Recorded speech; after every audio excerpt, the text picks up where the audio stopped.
Absolutely, Iman. I mean, you've heard it for yourself. People are still struggling out there because of the poor water supply. And also, some of them also mentioned the issue of poor water infrastructure, also being the cause of this particular issue. Right now, as we continue to visit some community members and also just to get a reaction on the announcements which had been made by the city of eThekwini on water curtailment, I'm just going to bring in from the Verulam Water Crisis Committee, Roshan Lil-Ruthan, to speak to us. Sir, thank you so much for taking time to speak to us here on Newzroom Afrika. You are live. I mean, there are these developments of water curtailment which have been announced by the city. They're going to be implemented next week. Your initial reaction to this? Well, it's shock. Because we've been struggling as a community for almost 2 years without a regular supply of water.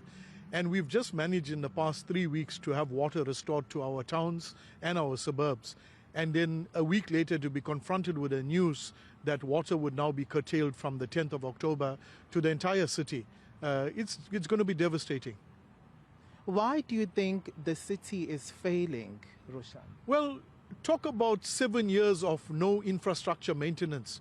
Talk about the fact that tenders were more important than service delivery. Talk about the fact that inefficiency is the daily swear word in eThekwini. That's the reason we are in this situation. You had a multi-billion rand budget that was designated for infrastructure maintenance that went unspent for years, and nobody questioned this. That's the reason the city is suffering, and the ratepayers that paid these monies are now the beneficiaries of the suffering. But do you think with these developments there could be light at the end of the tunnel? Well, I doubt, because at the moment all they're talking about is reducing the water supply to the city. But they are not talking about addressing the key problem. One is there's major leaks throughout the city. There's aging infrastructure, and that needs to be urgently attended to. You find that you report a leak in a suburb that gets only repaired after 3 weeks. Now, if that's the attitude of the city in regards to responding to leaks, and that's just maybe outside your property or maybe on a road verge or maybe a reservoir that's leaking that needs to be repaired, and you find that they don't have the efficiency to respond to this. The other problem is that plumbers that are coming out there are probably not certified to even do the type of repairs required by a municipality, and yet they are given the work to do. You find a leak repaired only for it to spring up again 2 days later after the road has been repaired, and there goes water loss again. So water loss is a key problem in eThekwini that needs to be stemmed. And also, the eThekwini Municipality Mayor, along with the Uthugela Water Board tomorrow, will be having a media briefing on the water curtailment, development. What are you looking forward to? What are you hoping is going to come out of that briefing? Well, they're basically going to rubber stamp what the Department of Water and Sanitation has already told them, that Mgeni Uthugela can no longer abstract more water, raw water, than they have been at the moment, and eThekwini cannot get further increases in water because they are not stemming the leaks and the non-revenue water. So they're basically going to regurgitate what we already know.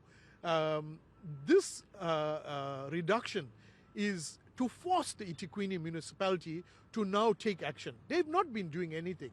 But the sad reality is that the consumer, the ratepayer who's been paying, is going to bear the brunt of this. The officials who have caused this continue to earn their salaries. When is government going to take action against those officials? Because that is what the community is asking for. We must suffer with the curtailments. And, if you look at us in the north of Durban, without having water for almost 2 years, this reduction would mean reservoirs in the north will struggle to get water. It means us going back into the days of the crisis. All right. Thank you so much, sir. And there you have it, Iman. That was Roshan Lil-Ruthan, basically, giving us his reaction with regards to these particular developments, basically putting it clear and putting it out there that the city is to blame, for things to actually get to this particular point.